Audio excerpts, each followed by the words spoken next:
Hey, Crown Publishing content followers, viewers, supporters, and listeners across the globe.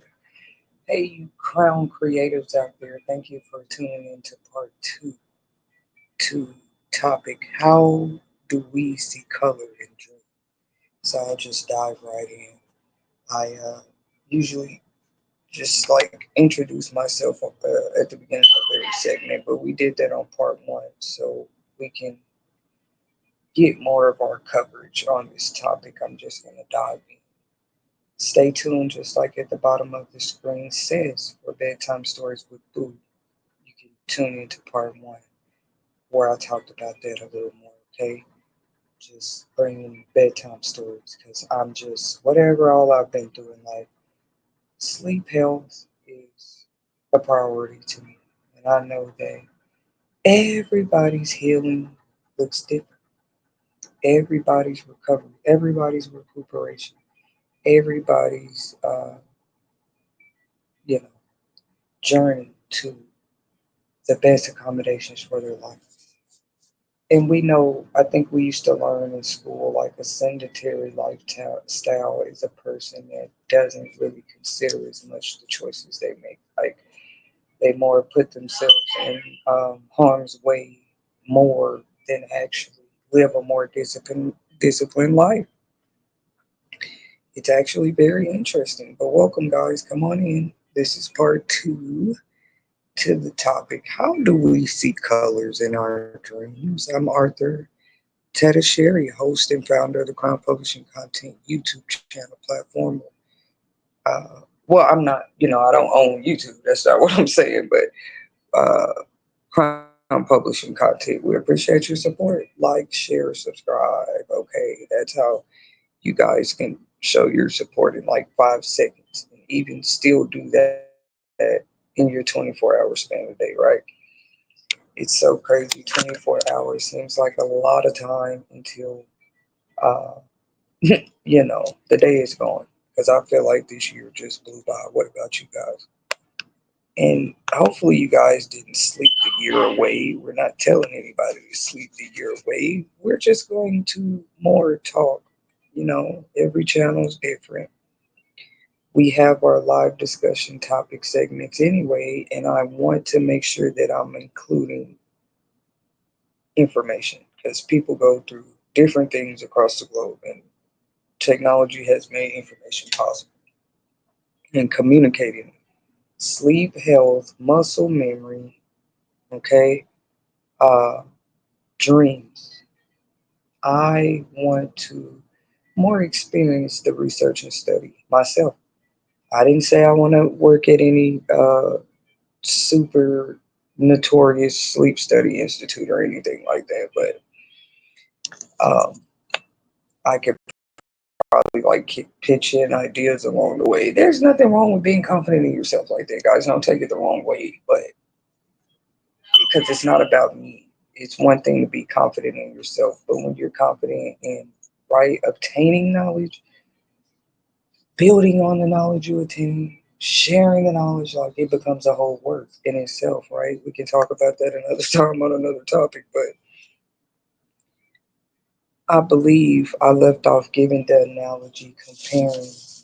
Well, first of all, like if I give this topic from my perception, anything I state on the stream today is just my comments, views, and perception. No, I'm not a therapist. No, I'm not a brain doctor, but I am in school uh, to learn more about working as a therapist. Yes, I'll share that with, you know, I know that's just my opinion. A lot of people live their life different. And they'll be like, you shouldn't share accomplishments and stuff. But sometimes when we're going back to base one and we think about who we were, who we used to love to be, whatever.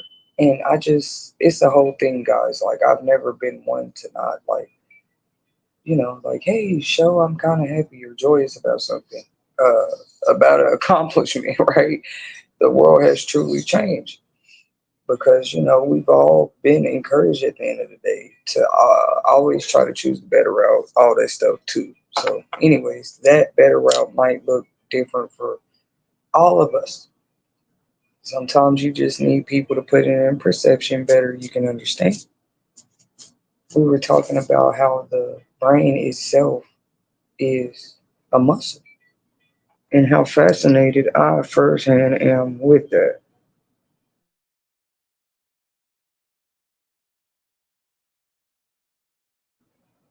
Yep, yep, yep.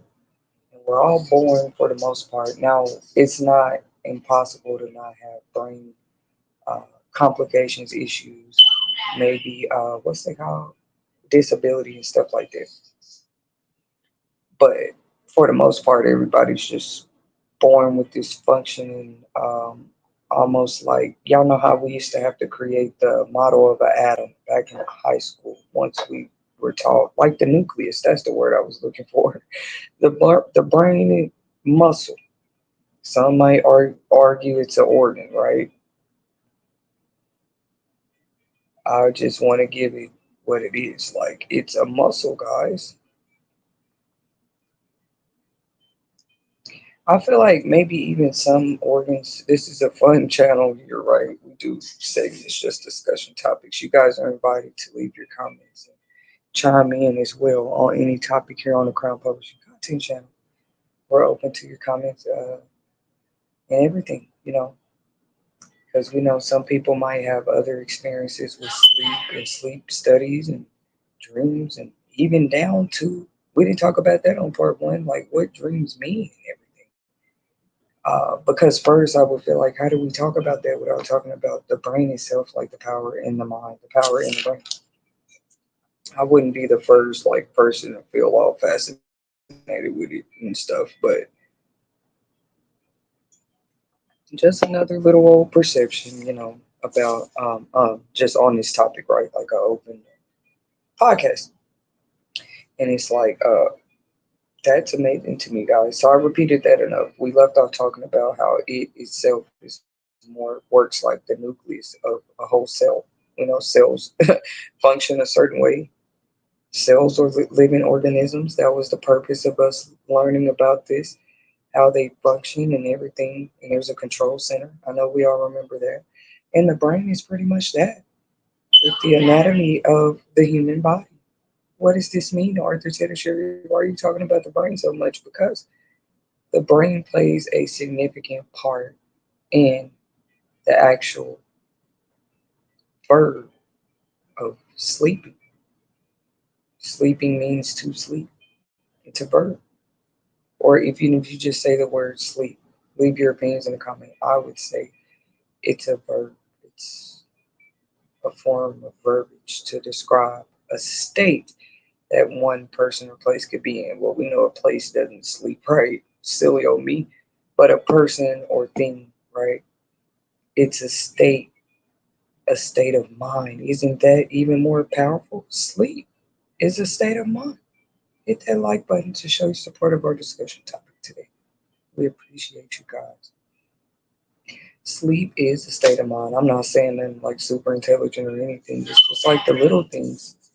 I think in that movie War of the Worlds, it was like one of the most unexpected little things that actually was the answer to like a whole issue that ended up happening in the movie. I think that's the right one with Tom Cruise and his daughter and everything. But yeah, sleep is like a whole thing we do, right? Now, I, in my personal, after a lot of what would you call it, observance, just even firsthand experience, I would say that you might not have much control in that state, and that's where deeper in other topics. I told y'all we're going to talk about sleep more on the channel. We can talk about sleep paralysis and different things, because some people feel like they've had experiences where they can really tell you, yes, they don't have much control in their sleep. But I want to bring the juicy perspectives too, where let's also talk as much about those that, once again, like this, can see color, can see numbers, can see whole familiar memories and everything in their dream. And they still don't have as much control, right? When you're in that state, you feel like you have less control. Wouldn't we want to watch the certain states in life we allow ourselves to get in? Especially if you're the type of person that loves control, right? I left off talking about that a lot, where we should all eventually get to the point where, or even in school, just like sex ed, health, LGBTQ conversations, and culture and racism conversations have to happen. Eventually, getting to that place where mental health definitely is as much of a open discussion. Be in as much control of our own muscles. We'll work out in the gym, work those arms out, and work those abs out, and work those legs out, right? But we can work those brain muscles. We know through things like playing Tetris or word crossword puzzle games or Sudoku, very brain triggering, mind thinking type, uh, really put your mind juices in there type activities, right? These can be considered exercises, just like when you're working any other type of muscle. If you want to be number one in a spelling bee, well, wouldn't you be working that muscle more in this particular subject? If you wanted to call yourself getting a better night's rest of sleep, you would more exercise in that particular subject. And when we begin to more exercise, healthier sleep, and rest wellness or sleep wellness, if you will, routines, practices, and cycles. Because once again, what is that thin line when you already don't control much once you are in this dream or sleep state? Well, dream is one thing, but it's the same thing. You don't once you're in dreamlike state, or uh, even in daydream, or the people that say they have like vision experiences and stuff, right? You would technically, brain muscle memory wise, you're in another. You know what I mean? It's my opinion about it, right? Leave y'all be open and leave your opinions in the comments.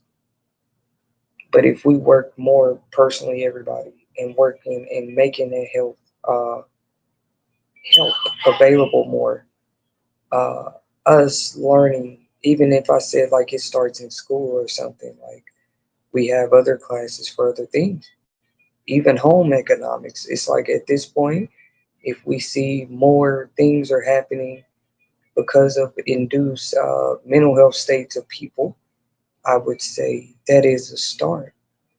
What can we begin to build, look at, put together to help people learn the importance of mental health wellness, uh, sleep wellness?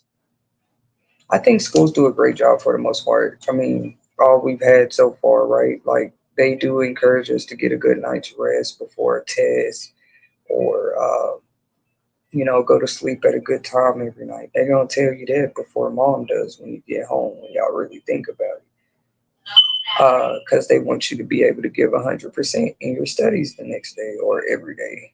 Attendance is one thing, but it's also being. And I just think sleep is a very, it's something that's not as praised, right? Because so much pulls all of our time today.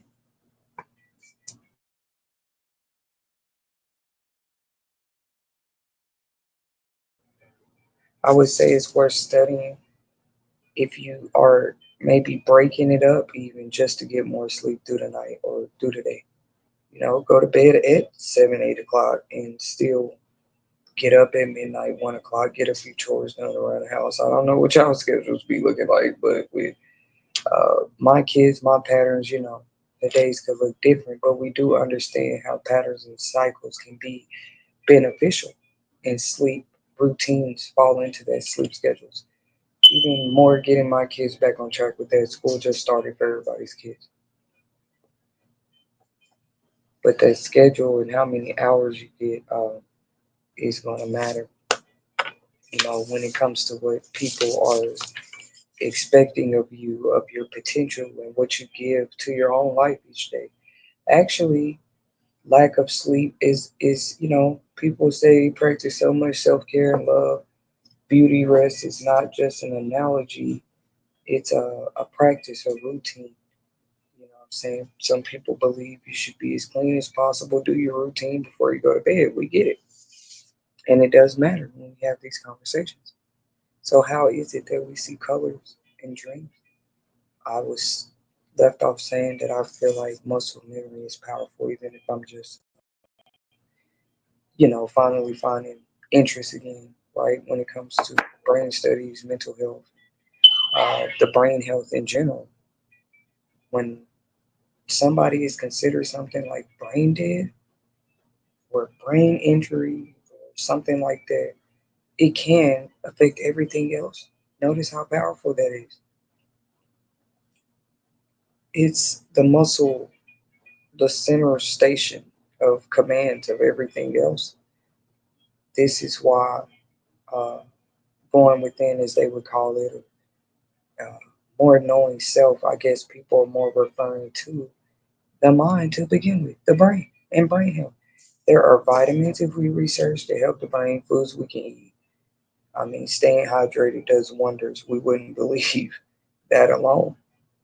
Why do we think during big tests at the end of the year in institutions, any kind of test, most times they let you take a break, stretch, stretch at the beginning of the test, stretch at the end, have a snack, take a break, right? Even if it is a test, there's mercy. There's mercy in real tests.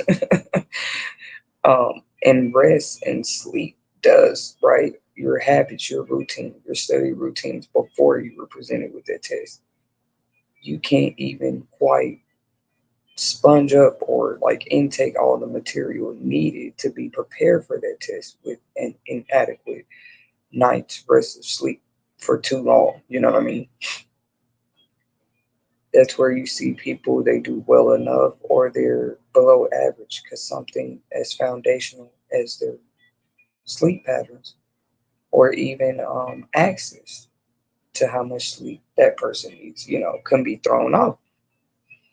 Stress can throw it off, y'all. Uh, we can just imagine your environment. Everything matters when you're getting sleep. We were talking about how, like in other countries, they've already incorporated like sleep areas for employees and stuff like that in corporate places. Other states have went to even 4-day work weeks. Tap in, hit that like button, leave it in the comments if you may know one of those places I'm talking about or be from there. Um, you can remain as anonymous as you'd like, but it's interesting. I know some states and countries have already moved to like 4-day work weeks or, shorter hours at work during the week because this is very serious. People sleep in what they can bring as far as workers, uh, any type of employee you might be, is going to matter. Okay, okay. I'm just making sure I'm touching on a few things here because I can see myself going that direction, like sleep health advocate at this point. If anybody's like expertise in sleep by now, I would do my studies like I am on the course of doing already. But experience has always been the best teacher. Sleep health advocate, y'all. What y'all think about it? I'm already an author in this information. I mean, if it can help people, because not everybody's able. I mean, people deal with insomnia. That's what like melatonin and certain medicines out there kind of like help people with. Yeah, some people gotta have a couple on before they go to sleep. You know what I'm saying? People do. They read a book. Some people, their husband's side of the lamp light can't be on because she's not gonna get as much sleep, and they have that all together already. It's a control muscle. How you train it is what you get back. You might can't always control what. That's where it takes our responsibility too. Like, okay, I don't want this. I don't want to intake this in my mind. I'm giving myself uh, better memories or new memories by practicing a new or better routine. That can lead me to better results. Right? Um, we see colors, we see things that we're familiar with in dreams. Still, I keep going around the topic because it's like no way to talk about dreams without first talking about how we even get in that state. Understanding the brain, its ability to not only store memories, and, soak them up just like a sponge or something. It also replays these back to us when we are asleep. And then it gets deeper with some people, like, oh, well, if you saw the color orange and the sky was orange in your dream, it means that you're having a life crisis, right? We'll even save those deeper topics for another day. Dream symbolisms and different cultures, symbols and colors and what things mean in different cultures. Because to me, it's not a fair judgment of something to like just assess it from one standpoint. If the number four in Chinese is a bad luck, a number of bad luck, in Russian might be good luck, Russian culture. Uh, in another tribe, centuries ago, the number seven was a lucky number, right? But in another culture, Buddhism or something, the number seven could mean something totally different. So I would say the messages we replay back to ourselves, or scenarios, or visions, or memories we play back to ourselves in our sleep, um, are more personal than we think, right? Because if you were trying to look up a meaning of a color or something like that, why just look at it one sided? I believe we see colors, numbers, symbols, clothing, environments in our dreams because they're familiar to us. Now it becomes a different topic when you're seeing things that you've never experienced before. This is where people do believe in past life or future. Being able to see in the future is real, or that we might have been here before. That's why people have deja vu. People have trying to find answers to a lot of things about why they exist when it comes to the mind and the brain, and the things that we experience, right? We can cancel them out and call that person crazy until too many people start having that experience, and then we know that it's something bigger than us anyway, and there's still questions, right? That you can't say need answers that people just kind of get hungry for sometimes. Thank you guys for tuning in to another segment of the Crown Publishing Content YouTube channel family. We're publishing and marketing creative content finally meet. We love you, creative crowners out there. Hit that like button to show your support. We'll come back with more sleep, health, and wellness topics soon. Thank you guys, and until next time.